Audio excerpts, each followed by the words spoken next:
Excuse me. Hello. जी बोलिए। I Ragini, I am new recruit. It is first day. Jain sir. Jain sir. Sir new joining. Hello sir. मैंने आपको शायद पहले भी कहीं देखा है। मुझे? नहीं, शायद मेरा इल्यूजन होगा, क्योंकि आपका चेहरा मेरे एक पुराने केस की डेड विक्टिम से मिलता है। उसका नाम रागिनी था। रागिनी?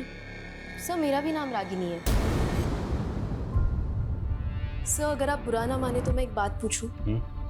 ऐसा क्या था इस केस में कि आपको आपके डेड विक्टिम की याद आ गई? ऐसा क्या हुआ था इस केस में? कौन थी ये रागिनी? मेरा नाम रागिनी है, सिर्फ रागिनी। सुन रहे हो ना तुम? सुन रहे हो ना? इस रस्सी के धागों की तरह मेरी जिंदगी भी उलझी हुई है।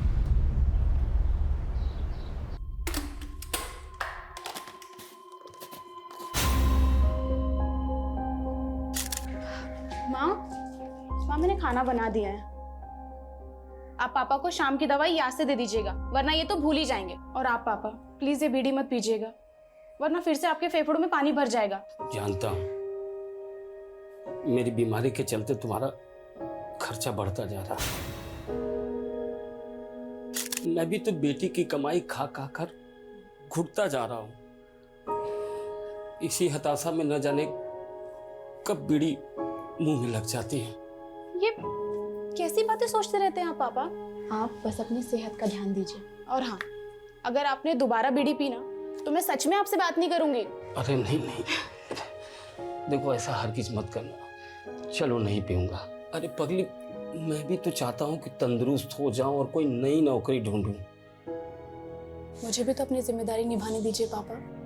आपने भी तो जिंदगी भर मजदूरी करके हमें पढ़ाया लिखाया, वरना हमारे समुदाय के लोग अपने बच्चों को स्कूल तक नहीं जाने देते। तभी तो पूरी बिरादरी को तुझ पर गर्व है। झोपड़े में रहने की किस्मत थी हमारी। आज तुम्हारी वजह से इतने अच्छे घर में रह रहे हम लोग। माँ, अभी तो घर की हालत और सुधारनी है। ऊपर एक और फ्लोर बनाकर घर को ऊंचा करना है। अरे बेटा, अब और कितना ऊंचा उठेंगे? पापा, बात मकान ऊंचा करने की नहीं है, बात हमारे स्वाभिमान की है। अब तक हम सर झुकाकर जीते आए हैं। अब जब सर उठाने का मौका मिला है तो तबीयत से उठाएंगे।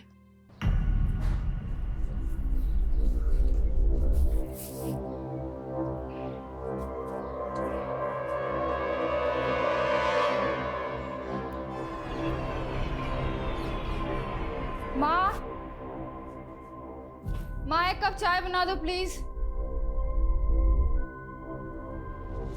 तेरी बहन सबके लिए खाना बना के ऑफिस भी चली गई, तू खुद के लिए चाय नहीं बना सकती? मेरी तुलना ना उससे मत किया करो। तेरी तुलना में उससे करना भी नहीं चाहती। तू उसके एड़ी के बराबर भी हो जाए ना तो मैं गंगा नहा लूंगी।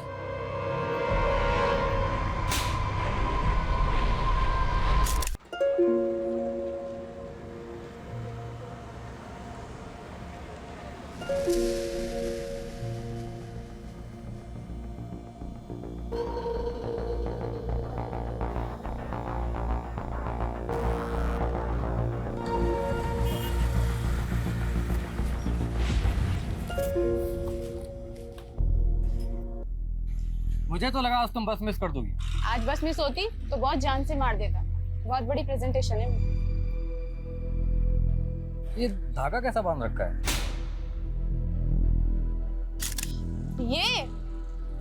ये तो बस ऐसे ही। तू जो मुझे वो हॉरर क्लिप्स भेजना है ना, सपने में भूत आने लगे मेरे, उससे बचने के लिए बांधा है। तू भी इन सब पे विश्वास करती है? हंस मत, चल बस आ गई।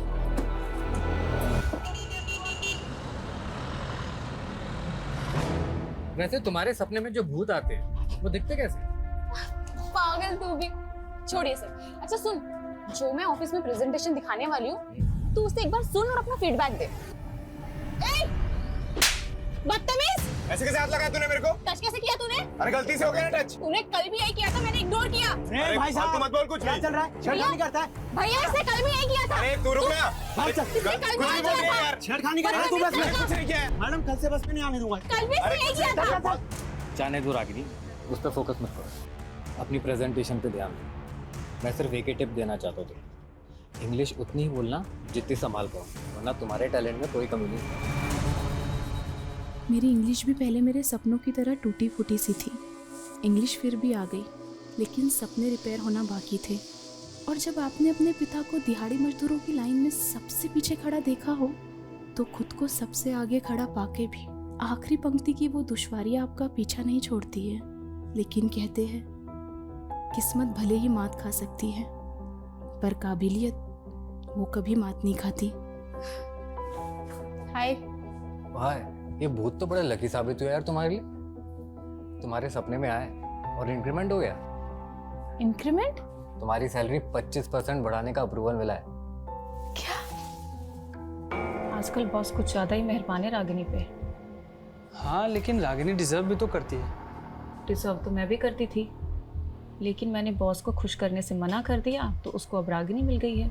मतलब क्या है तुम्हारा? जानते नहीं हो क्या अपने बॉस को? आजकल रागिनी के साथ सो रहा है।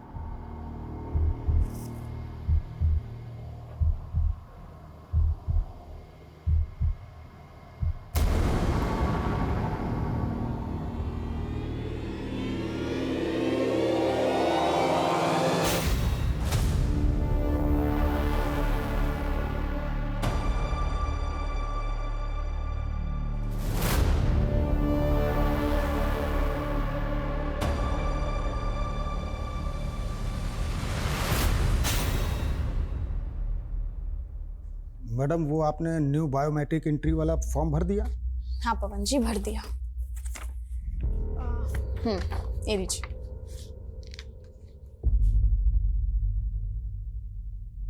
अरे मैडम इसमें तो सरनेम ही नहीं है। मेरा कोई सरनेम नहीं है पवन जी।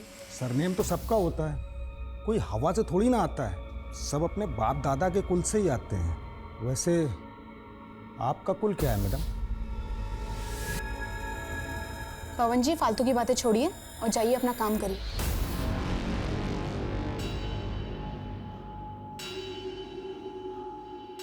लाइए मैडम अपना फॉर्म दीजिए। पवन जी आप ठहरे कुलवान व्यक्ति, क्यों ऐसे लोगों से उलझते हैं जो अपनी जात छुपाते हैं? मतलब ये कि रागिनी ठहरी आपसे नीचे वाली, और देखिए आपकी बॉस बन के बैठी है। कभी सोचा नहीं था कि ऐसे नीच लोगों की आवाभगत करनी पड़ेगी।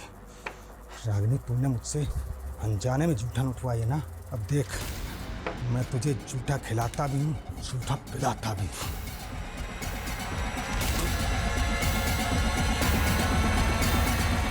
हाँ सॉरी भैया, थोड़ा लेट हो जाएगा, लेकिन मेरे आने से पहले आप ढोल वालों को मत भेजना। आखिर मेरे भतीजे का पुण्य पूजन है, आज तो जम के नाचना है। ओके भैया, बस पहुंच रहा हूँ।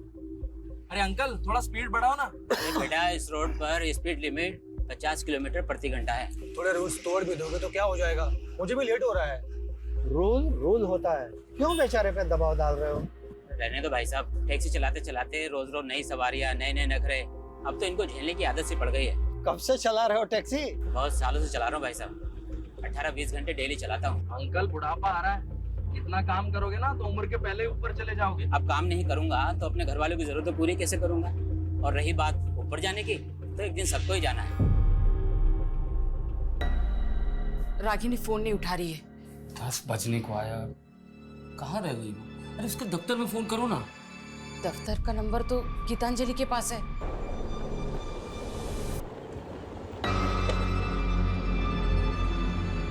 बाय।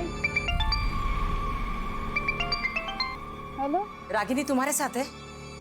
मेरे साथ क्यों होगी वो? वो दफ्तर से अभी तक घर नहीं आई, एक बार उसके दफ्तर में फोन करके पूछना। ठीक है।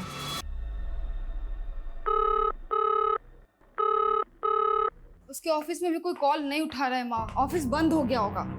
एक काम करना, उसके साथ जो काम करते हैं उनको एक बार फोन करके पूछना।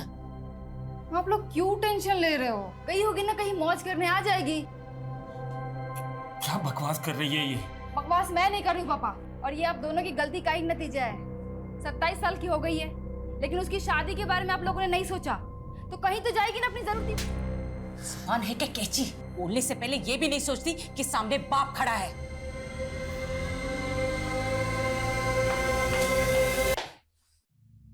ये तो पहले ही हाथ से निकल चुकी है, अब छोटी की सोच। मैं जाता हूं उसे ढूंढने। अरे आप कहाँ जाएंगे? वैसे ही आपकी तबीयत ठीक नहीं रहती। आप रुकिए, मैं जाती हूँ, आप रुकिए। अरे बेटी घर वापस नहीं आए, मैं यूं हाथ में हाथ धरे बैठे नहीं रह सकता। हटो। सुनिए पापा सॉरी, वो मैं कुछ ज्यादा ही बोल गई। चलिए मैं चलती हूँ आपके साथ।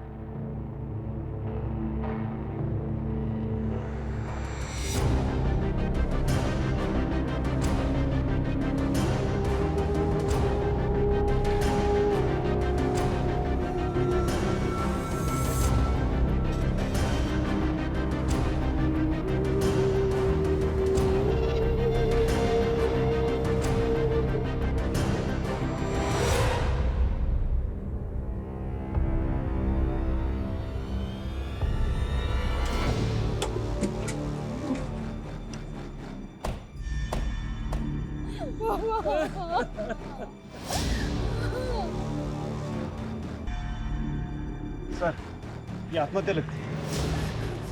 आत्महत्या नहीं कर सकती है मेरी बेटी। संभालिए अपने। कल रात हमने इन्हें सब कुछ बताया था, इन्होंने कुछ नहीं किया। और इनकी लापरवाही का नतीजा है सर कि मेरी बहन की हालत हुई है।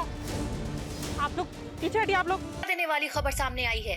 एक रात पहले हुई गुमशुदा लड़की का शव आज सुबह मिर्दास रोड पे एक पेड़ से लटका पाया गया। सूत्रों के मुताबिक पीड़ित के परिवार ने एक रात पहले ही युवती की गुमशुदगी की रिपोर्ट थाने में दर्ज कराई थी। अब सवाल ये उठ रहा है कि ये मर्डर है या सुसाइड। आपको लगता है कि रागिनी ने सुसाइड नहीं किया, बल्कि किसी ने उसकी हत्या की? ये हत्या ही है साहब। मेरी बेटी ने कभी भी किसी समस्या के सामने घुटने नहीं टेके। किसने की होगी ये हत्या? पता नहीं किसकी नजर लग गई हमें। नजर लग गई? साहब, हम लोग भूमिहीन लोग हैं। 3 साल पहले रागिनी की यहाँ नौकरी लगी थी और 1 साल पहले बहुत मेहनत कर उसने बैंक से कर्ज लेकर ये घर बनाया। आप ही देखिए सारे सपने कैसे टूट गए।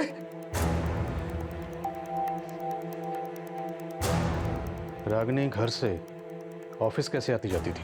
सरगुन पेट से कोई भी सीधी बस नहीं है उसके ऑफिस आवा नगर के लिए, इसलिए वो सवारी के टेम्पो से नंदी चौक तक जाती थी और वहां से उसके ऑफिस के लिए सीधी बस मिल जाती थी। रागिनी आभा नगर अपने ऑफिस से बस लेकर पहले नंदी चौक आती थी, फिर यहाँ से शेयरिंग ट्रांसपोर्ट लेके अपने घर सरगुन पेट। लेकिन हमें रागिनी की लाश मिली मिर्दासपुर सरगुन पेट से 5 किलोमीटर आगे यहाँ से कट जाता है, और हमें रागिनी की लाश यहाँ 1 किलोमीटर अंदर मिली। और सर, इस पूरे रूट पे कहीं भी सीसीटीवी नहीं है। शर्मा, जब सीसीटीवी नहीं थे तब भी केसेस सॉल्व होते थे। इस पूरे रूट को स्कैन करो और ये भी पता करो कि रागिनी अपने ऑफिस से कितने बजे निकली थी। रागिनी मिर्दासपुर क्यों गई? वो वहाँ खुद अपनी मर्जी से गई या कोई उसे ज़बरदस्ती लेकर गया? ये सुसाइड है या अबैटमेंट टू सुसाइड या फिर मर्डर?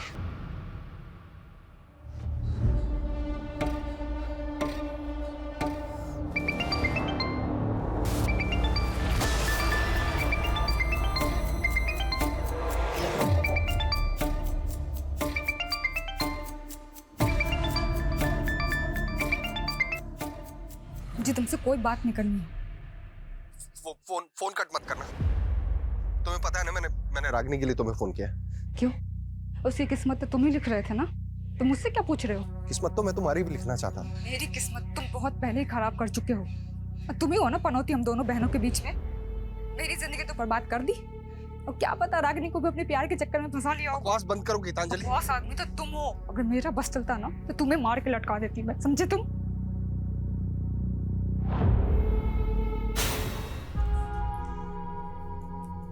गीतांजलि, ये सब क्या है? हाँ, मैंने तुमसे क्या कहा था कि 10,000 रुपए से ज्यादा खर्चा नहीं करना है, और तुम 27,000 रुपए उड़ा कर आई उन सब में।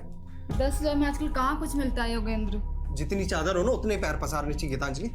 ये इतने महंगे ब्रांड्स के कपड़े खरीदने की क्या जरूरत थी? हाँ, एक तो महंगे के महंगे और ऊपर से ऐसे फटे हुए ऐसे भद्दे कपड़े। तो तुम्हें साड़ी पहनने वाली बीवी चाहिए, ये शादी से पहले बताना चाहिए था ना। लेकिन फैशन के नाम पे अपनी बीवी को ऐसे फटे हुए और भद्दे कपड़े नहीं पहनने दे सकता मैं। तुम्हें पता भी है ऐसे कपड़े पहनने से क्या होता है? दुर्भाग्य क्या आता है, गरीबी आती है।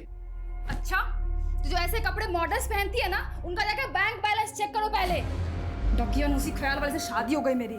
तुम कहना क्या चाहती हो? हाँ, हाथ छोड़ो। अपनी मर्यादाओं में रहो। देखो, हाँ छोड़ो। तुम कहना क्या चाहती हो? हाथ छोड़ो। तुम अपनी हद में रहो, ठीक है? दीदी पागल हो गई हो क्या? अपने पति पर ऐसे कौन हाथ उठाता है? और कौन सा पति ऐसे अपनी पत्नी पे हाथ उठाता रहता है? पता भी है तुझे? और दिन मुझे मौत तक फिरता रहता है ये। आ गई वकालत करने।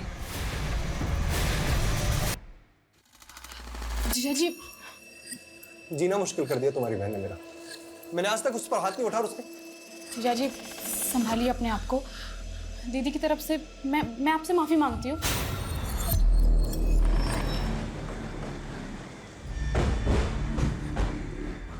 सर मैं मान ही नहीं सकता कि रागिनी सुसाइड कर सकती है। मैं उसे तब से जानता हूँ जब उसने 3 साल पहले यहाँ ज्वाइन किया था। लोग उसका मजाक भी बनाते तो वो कभी गिव अप नहीं करती थी सर। लोग उसका मजाक बनाते थे? ये अभी की बात नहीं है, वो 3 साल पुरानी बात है सर, जब उसने एज एन इंटर्न ज्वाइन किया था यहाँ पर। Excuse me ma'am, I prepare this report. I prepare नहीं, I have prepared this report होता है। वो पहले विजिता मैम की असिस्टेंट थी, लेकिन रागिनी ने अपनी लगन से ऐसा काम किया, 6 महीने पहले ही विजिता मैम क्या हम सबकी बॉस बन गई। कल ही रागिनी का इंक्रीमेंट हुआ था सर। वो बहुत खुश थी। ऐसा हो ही नहीं सकता कि वो सुसाइड कर ले। क्या कोई ऐसा है जो उसकी तरक्की से जलता था? नो आइडिया सर, लेकिन लगता था वो अपनी पर्सनल लाइफ में थोड़ी डिस्टर्ब थी। तुम उसकी पर्सनल लाइफ के बारे में क्या जानती हो? नॉट मच सर, लेकिन इस बारे में आपको अरविंद काफ़ी कुछ बता सकता है। वो मैडम, रागिनी मैडम और अरविंद सर दोनों साथ में एक ही बस में आते थे और एक ही बस में जाते थे। कुछ शाम भी वो दोनों लोग एक ही साथ वापस गए थे। बस कौन सी थी? बस का नंबर बोलिए। मैडम बस का नंबर तो नहीं मालूम, लेकिन बस रोज शाम को 5 बजे ऑफिस के सामने से निकलती थी।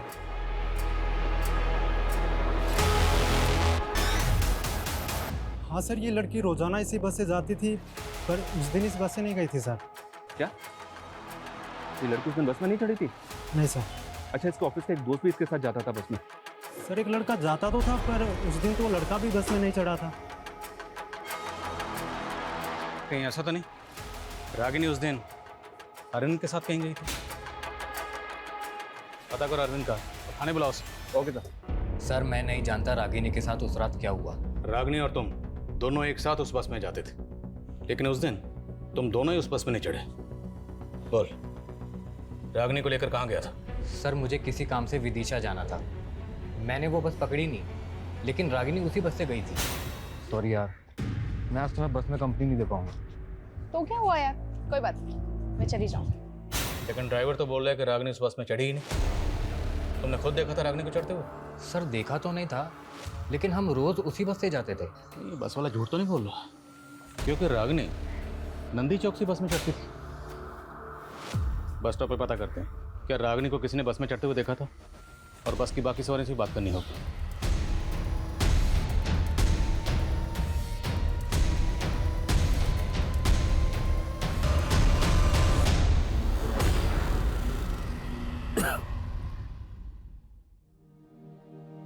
गिन चुन के 4 ही तो लोग हैं हम लोग, और ऊंचा मकान बनाने की क्या जरूरत है?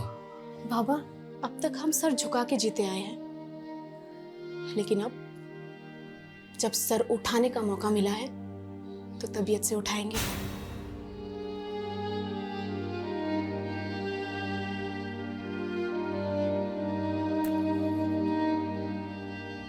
अगर आपने दोबारा बीड़ी पी ना तो मैं सच में आपसे बात नहीं करूंगी।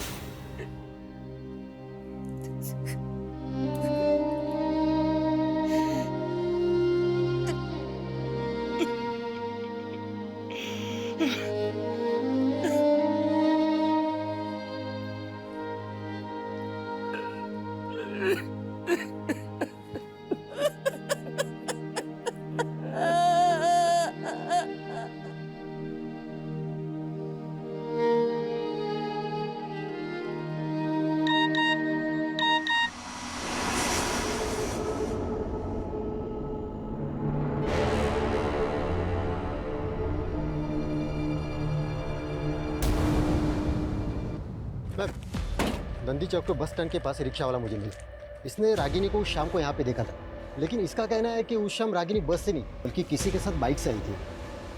क्या देखा था आपने? उस दिन शाम को बाइक से देखा था और एक लड़की के साथ। वो हेलमेट पहना हुआ था। ये लड़का था? ये तो खुद उनके साथ आता था बस से, वो कोई और था। गाड़ी का नंबर? नंबर मुझे नहीं पता, लेकिन लाल कलर का बाइक था। क्या टाइम हो रहा होगा सर? करीबन 6 या 7 बज रहा था। मैम यहाँ आसपास कोई सीसीटीवी भी नहीं है। अरे कुछ तो होगा, आगे पीछे आसपास कहीं ना कहीं चेक करो। अब आगे एक पेट्रोल पंप है ना जी, वहाँ जाके चेक करो, हो सकता है उनके सीसीटीवी से पता चले कि रागिनी किस बाइक से आई थी।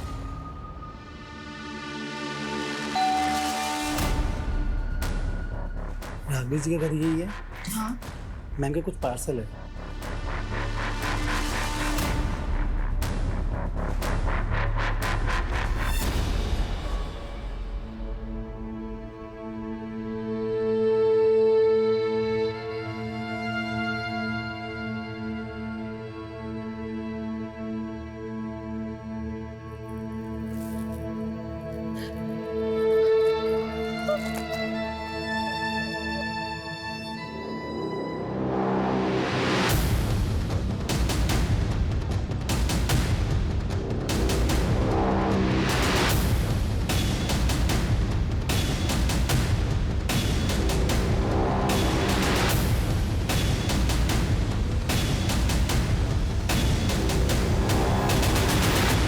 बाइक का तो कुछ पता नहीं चला सर, लेकिन उस शाम को रागिनी नंदी चौक के पेट्रोल पंप के एक सीसीटीवी फुटेज में कैप्चर हुई थी। वो शाम को तकरीबन 7 बजे एक कैब में बैठती हुई दिखी। ये देखिए। किसकी कैब है? अब बिना वक्त गवाए ये बता दे कि लड़की को क्यों मारा। बोल। साहब मैं मानता हूँ, वो लड़की मेरी टैक्सी में बैठी थी। ये बोल, लड़की को लेकर गया कहाँ था? साहब मुझे कुछ नहीं पता, मैं शहरी टैक्सी चलाता हूँ। कौन कहाँ पे उतरता है याद नहीं मुझे। कोई बात, हम याद दिलाएंगे। याद दिला जरा से। साहब मुझे याद आ रहा है साहब। सर मैंने उस लड़की को ना मिर्दास रोड पे छोड़ा था साहब।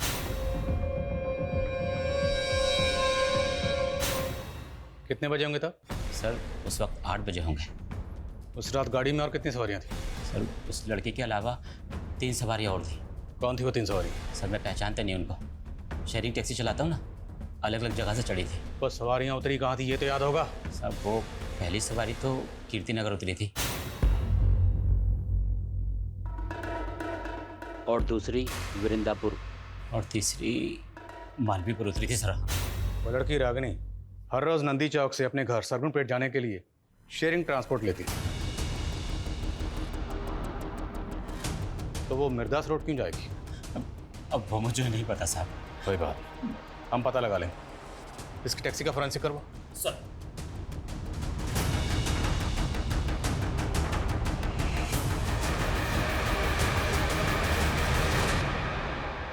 निमिष, तुम्हारी टैक्सी में ई वॉलेट बारकोड है ना? हाँ साहब है। तो पैसेंजर से पेमेंट कैसे लेते हो? ई वॉलेट से या कैश? सर ई वॉलेट से भी और कैश भी, दोनों। उस रात उन तीनों सवारियों ने पेमेंट कैसे की थी? साहब एक सवारी ने तो ऑनलाइन किया था और बाकी ने कैश। ट्रांजैक्शन दिखा, और उस लड़की को जहां उतारा था वो लोकेशन दिखा। हाँ साहब यही वो जगह है, यही उतारा था मैंने उस लड़की को।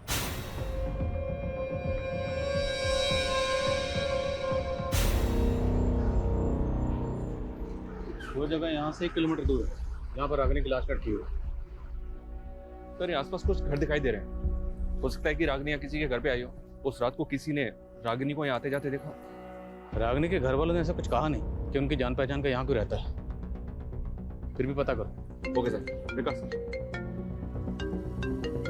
हाँ समझ। सर उस शाम कैब वाले को रमेश कुमार नाम के एक आदमी ने ई वॉलेट से पे किया था। सर ये आदमी कीर्ति नगर में रहता है, मैंने उसे बुलवा लिया है। ठीक।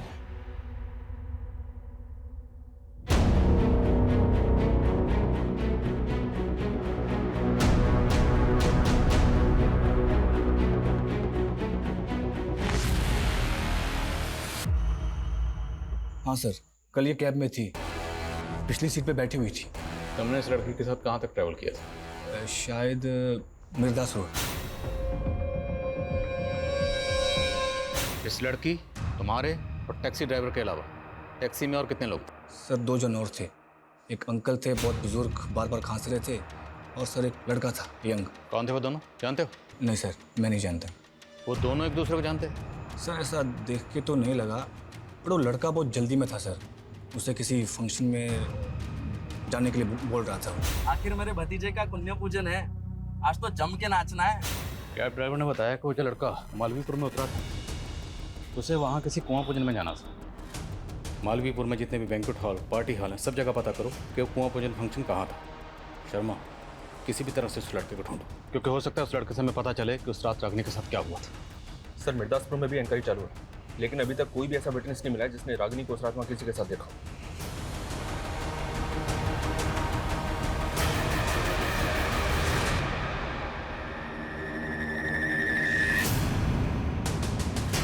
सर, रागिनी के घर से फोन था, उसकी फैमिली आपसे मिलना चाहती है। रागिनी ने ऑनलाइन पोर्टल से रस्सी मंगवाई थी, जो अब डिलीवर हुई। जी सर। सर कुछ समझ में नहीं आ रहा है कि उसने ये रस्सी क्यों मंगवाई। और सर पिछले 2 महीने में 3 बार वो ये रस्सी ऑर्डर कर चुकी है। भाई रस्सी जिस अकाउंट से ऑर्डर की गई थी वो गीतांजलि 123। गीतांजलि सर मेरा ही अकाउंट है, हम दोनों एक ही अकाउंट यूज करते थे।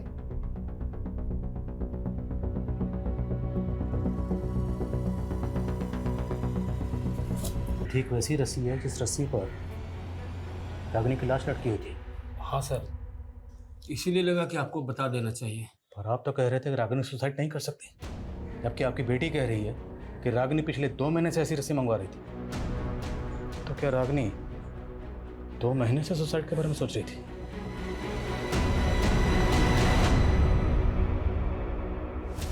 सर अब तो मुझे फैमिली वालों पे ही डाउट हो रहा है। कहीं ऐसा तो नहीं कि उन्हें पता हो रागिनी ने किस वजह से सुसाइड किया है और वो हमें गोल गोल घुमा रहे हैं। अगर घर वाले वाकई कुछ छुपा रहे हैं,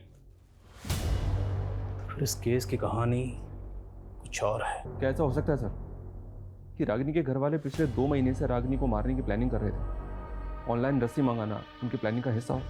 सर रस्सी उसकी बड़ी बहन के अकाउंट से मंगाई गई है। ऐसा हो सकता है कि घर पे उसका मर्डर किया गया और लाश ले जाकर बाहर लटका दी ताकि वो लोग ना फंसे। और सर हमें मर्डर और सुसाइड में उलझा रहे हैं। उस घर का पूरा खर्चा सिर्फ और सिर्फ रागिनी के पैसे से चलता था। अब सवाल ये है कि वो सोने के अंडे देने वाली मुर्गी को क्यों मारेंगे? शायद ऑनर किलिंग वाला एंगल हो सकता है कि रागिनी को कोई ऐसा लड़का पसंद आ गया हो जिसे उसके घर वाले ना पसंद करते। देखो अरविंद रागिनी के काफ़ी क्लोज था, पर वो ये नहीं मान रहा कि उसका रागिनी के साथ अफेयर भी था। तो क्या ये मुमकिन है कि रागिनी किसी और लड़के को मिलने के लिए मिर्दासपुर गई? लेकिन सर मिर्दासपुर में कुछ नहीं मिल रहा है। रागिनी के सोशल मीडिया अकाउंट्स चेक करो, क्योंकि इस रस्सी ने इस केस को और भी उलझा दिया है। लेकिन रागिनी की मौत का से कोई तो राज जुड़ा है।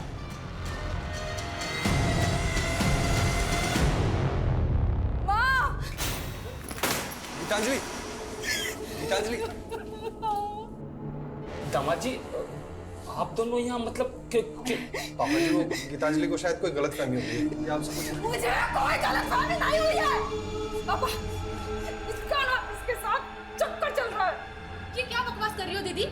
हाँ, मैंने तुम दोनों की लड़ाई में जीजा जी का साथ दिया, इसलिए कुछ भी बोलोगी? तुम ना ज्यादा भोली बनने की कोशिश बिल्कुल भी मत करो मेरे सामने। सुनो सुनो सुनो, अगर तुम मेरे साथ नहीं रहना चाहती ना तो मुझे कोई तकलीफ नहीं है। तुम अपनी बहन को जलील मत करो यार। तो लेके जाओ अपने साथ। तू अपनी हद पार मत करो दीदी। तुम हद पार करे तू और हद में रहूं मैं? हाँ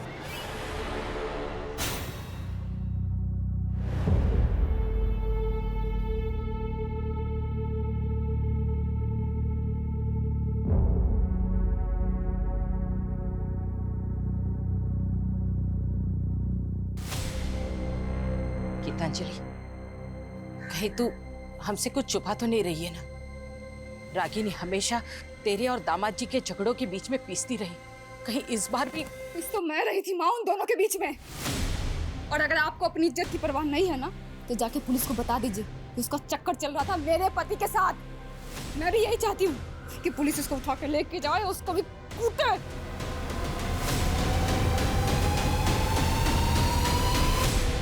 उस रात मालवीपुर के एक पार्टी हॉल में एक बच्चे का कुआं पूजन था, और रमेश के मुताबिक जिस बच्चे का कुआं पूजन था वो उसका भतीजा था। हमने इस फंक्शन की गेस्ट लिस्ट निकाली। बच्चे के फादर के जितने भी ममेरे, चचेरे और दोस्तों की ये तस्वीरें हैं।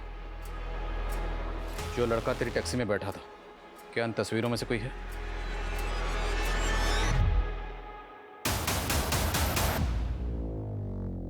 सर वो लड़की मालवीपुर के पहले ही कहीं उतर गई थी। कहाँ उतरी थी? जगह का नाम बोल। शायद मिर्दासपुर सर। रात तेरे, टैक्सी ड्राइवर और इस लड़की के अलावा टैक्सी में कोई और भी था? सर 2 लोग और थे। कौन थे, जानते हो ना? जी नहीं सर। विनय, रमेश और कैब ड्राइवर निमेश, इन तीनों की स्टेटमेंट सेम है। मैंने चेक भी किया सर, ये तीनों वाकई में एक दूसरे को नहीं जानते। हो सकता है तीनों सच बोल रहे हैं।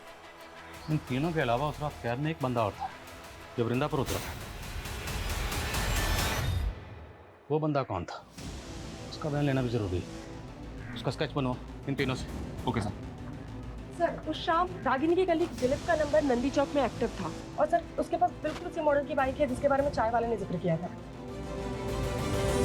वो मैंने उसको लिफ्ट दी थी सर, लेकिन मैंने उसको नंदी चौक उतार दिया था। वही तो पूछ रहा हूँ, पहले क्यों नहीं बताया? प्लान क्या था? कैसा प्लान सर? आप बेकार में शक कर रहे हैं मुझ पर। मैं तो खुद गिल्ट में हूँ कि मैंने उस दिन उसको घर तक नहीं छोड़ा। ये इमोशनल ड्रामा बंद कर, सच बोल। मैं सच कह रहा हूँ सर। मैं उसको घर तक ड्रॉप करता तो मुझे अपने घर जाने के लिए 15 किलोमीटर वापस आना पड़ता। इसलिए रागिनी ने ही मुझसे कहा कि मैं उसे नंदी चौक उतार दूँ। वो शेयरिंग कैब ले लेगी। ठीक है, जाओ। सुनो, कहीं गायब होने की मत सोचो, वरना बहुत पछताओगे। ये पक्का को छुपा रहा है। इसकी उस रात की एक एक एक्टिविटी पता करो। Okay sir.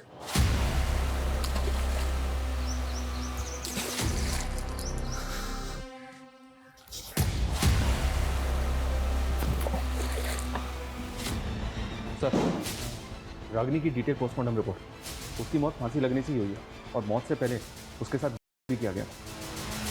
ये भी तो मुमकिन है कि जिन लोगों ने उसका किया, उन्हीं लोगों ने उसको मारा, रस्सी से बांधा और पेड़ पर लटका दिया। लेकिन वो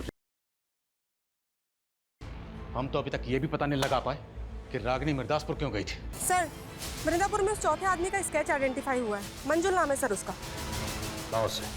हाँ सर, वो लड़की थी उस कैब में और मिर्दासपुर उतरी थी।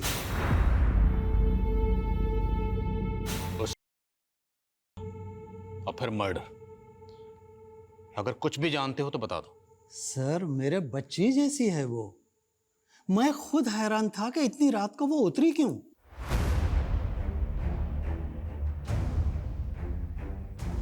और बेटा सुनो। हाँ बेटा इतने दिनों से मैं यहाँ इतनी पुलिस आते हुए देख रही हूँ, बात क्या है? अरे लड़की की आत्महत्या की है ना, उसकी इंक्वायरी चल रही है। पर वो तो 1 किलोमीटर दूर हुई थी, फिर पुलिस यहाँ क्यों पूछ रही है? सर मैंने रागिनी का सोशल मीडिया अकाउंट चेक किया। सर गौर करने वाली बात यह है, जिस दिन उसका रेप हुआ है उस दिन उसने इस योगेंद्र नाम के आदमी को बर्थडे विश किया है। कहीं ऐसा तो नहीं कि रागिनी को ये बर्थडे पार्टी अटेंड करनी थी, इसलिए वो मिर्दासपुर उतरी? लेकिन सर ये सरकपुर में रहता है।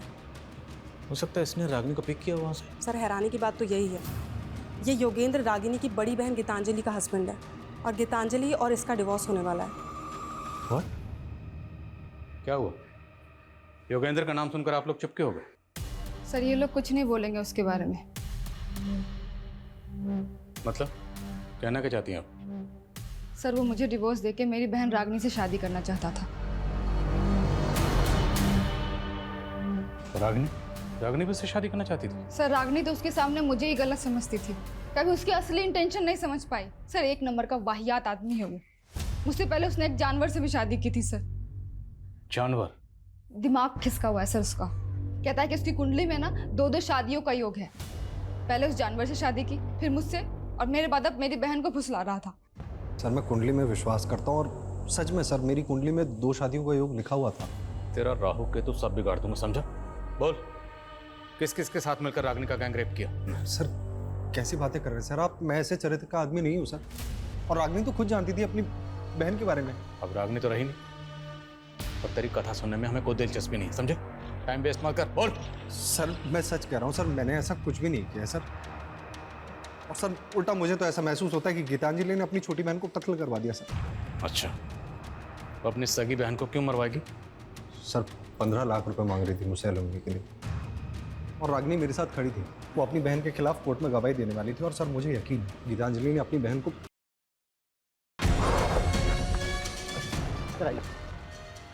सर ये लीजिए, उस रात के बारे में आपको कुछ बताना चाहती हूँ। अरे साहब, मैं रोज यहाँ इतनी पुलिस आते हुए देखती हूँ, लेकिन मुझसे पूछा ही नहीं किसी ने कि क्या बात है, तो मैं पहले ही बता देती ना। बात यह है कि हम एक लड़की को ढूंढ रहे हैं, ये वो लड़की। क्या आपने? अरे साहब, मैं यहाँ रोज रात को कुत्तों को बिस्किट खिलाने आती हूँ। आपने 15 तारीख को इस लड़की को यहाँ देखा? देखा तो नहीं साहब, पर एक लड़की की चीखों की आवाज सुनी थी, वो उस तरफ से आ रही थी। तो जिधर से आवाजें आ रही थी आपने वहां जाके देखा? ना बाबा ना, वहाँ इतना अंधेरा है, मैं तो डर गई। तो आपने इस लड़की को नहीं देखा? नहीं देखा साहब, खाली आवाज सुनी थी। लेकिन इन्होंने जिस डायरेक्शन से लड़की की चीखने की आवाज सुनी थी, टैक्सी ड्राइवर ने रागिनी को उधर ही उतारा था। सर ये भी तो हो सकता है कि उसे अकेला देखकर किसी ने किडनैप कर लिया हो, फिर करके मार दिया हो। मुमकिन है। इस एरिया के जितने भी उठाई गिरे शराबी जुआरी हैं, सबको लाइन अप करो। Okay sir. हाँ शर्मा। सर दिलीप उस रात को घर नहीं गया था, बल्कि वो उसी रात को संतूरी लॉज में था। ये लॉज तो क्राइम सीन से महज 3-4 किलोमीटर दूर है। और एक बात सर, दिलीप के साथ रागिनी की बड़ी बहन गीतांजलि भी थी। बुलाओ दोनों को। तुम दोनों 9:30 बजे तक लॉज में थे, तो 10 बजे रागिनी का मर्डर हुआ। क्या प्लानिंग चल रही थी? एक्चुअली सर हमारा अफेयर चल रहा था, इसलिए हम आपको सच नहीं बता पाए। तू 2 बार पहले भी झूठ बोल चुका है, अब अगर झूठ बोला ना तो उल्टा लटकाऊंगा, समझे? बोलो। सर मैं अपनी बहन का मर्डर क्यों करवाऊंगी सर? सिर्फ हम ही नहीं, तेरा पति भी तुझे तेरी बहन का कातिल मानता है। सर झूठ बोल रहा है वो। और सर रागिनी का चक्कर उसके बॉस के साथ भी तो चल रहा था ना, वो भी तो करवा सकता है ना ये। बॉस क्या बकवास कर रहे हो इंस्पेक्टर? हमें तो यही पता चला कि आप इसलिए उसे प्रमोशन पे प्रमोशन दे रहे थे। प्रमोशन पे प्रमोशन मैं उसको इसलिए दे रहा था क्योंकि वो प्रमोशन के काबिल थी। और आपके पास कोई सबूत है मेरे खिलाफ? सर दिलीप ने बताया था। बोलो। सर मुझे तो विजेता ने बताया था। सर मैंने दिलीप से रागिनी और बॉस के बारे में कुछ भी नहीं कहा है, वो पता नहीं फिजूल में मुझे क्यों बदनाम कर रहा है। सर अभी तक हमारे पास इन सस्पेक्ट्स में से किसी के भी खिलाफ कोई स्ट्रॉन्ग प्रूफ नहीं। शर्मा अभी तो सस्पेक्ट सामने आने शुरू हुए, इन सब की एक एक डिटेल पता करो। हम लोगों से कहीं ना कहीं कोई तो चूक हो रही है।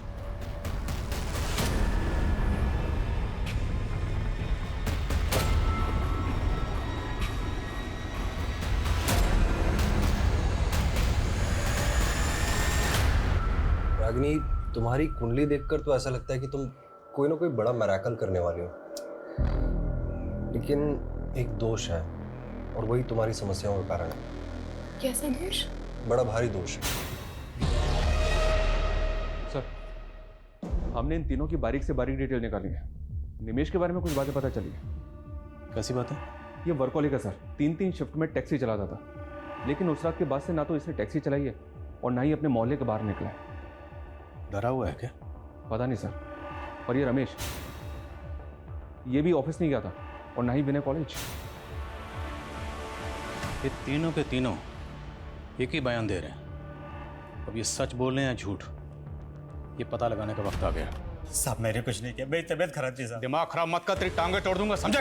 रमेश, मंजुल और विनय सब बोल चुके हैं, तू बोल।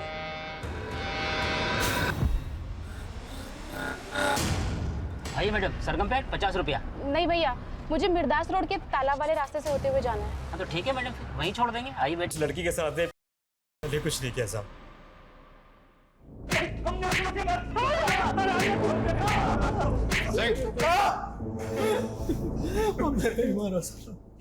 उन तीनों जानवरों ने उस मासूम को गिद्ध की तरह नोचा।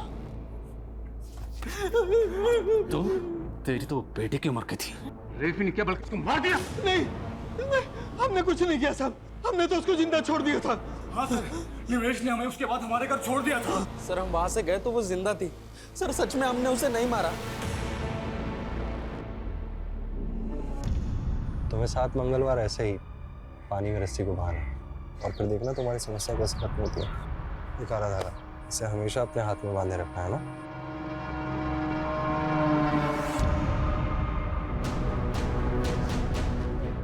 बोल, सबसे आखिर में तुमने मंजुल को 11 बजे वृंदापुर छोड़ा था, उसके बाद तेरी टैक्सी खाली थी, लेकिन फिर भी तू घर नहीं गया। घर गया सुबह, कहाँ था रात भर? बोल बोल, वरना रेप और मर्डर के चार्जेस लगाऊंगा तुझ पर। नहीं साहब, नहीं साहब, मैंने पहले रेप नहीं किया, पर वो लड़की मेरे दिमाग में बार बार घूम रही थी। मैंने पहले उन तीनों को घर छोड़ा, फिर मैं वहां गया था साहब।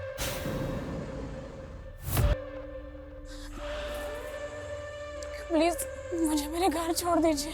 मुझे अंदर जाना है क्या? सर, एक मिनट।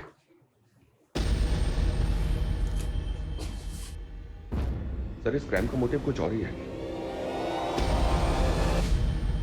मैं उसे सबक सिखाना चाहता था। मुझे पता था वो रोज शेयरिंग टैक्सी से आना जाना करती है, इसीलिए मैंने प्लान बनाया। मैं और विनय अलग अलग जगह से चढ़े, लेकिन हम जब गाड़ी में चढ़े वो बैठी भी नहीं थी।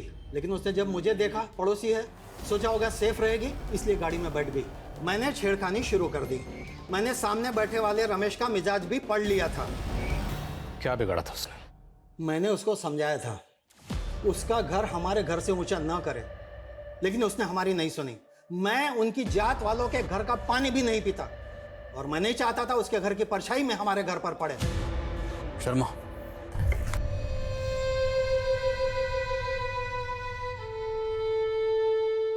सर मैंने सुना है कि छोटे गांव कस्बों में लोग भेदभाव के चलते हुए बड़े बड़े गुनाह करते हैं, लेकिन रागिनी के साथ जो हुआ बहुत ही दर्दनाक था। वो लोग रागनी को छोटा समझते थे। दरअसल छोटी रागनी नहीं, छोटे थे वो लोग, उनकी सोच, जिन्होंने रागनी को सिर्फ इसलिए मार दिया ताकि रागनी के घर की परछाई उनके घर पर ना पड़े। सिर्फ इसलिए एक मासूम की जान ले ली उन लोगों ने, जबकि उनकी खुद की परछाई उनसे शर्म खाती हो। जो लोग दूसरों को भेदभाव की नजर से देखते हैं, दरअसल समाज में वो विकृति पैदा करते हैं, और ऐसे ही लोग देश में अराजकता का माहौल पैदा करते हैं।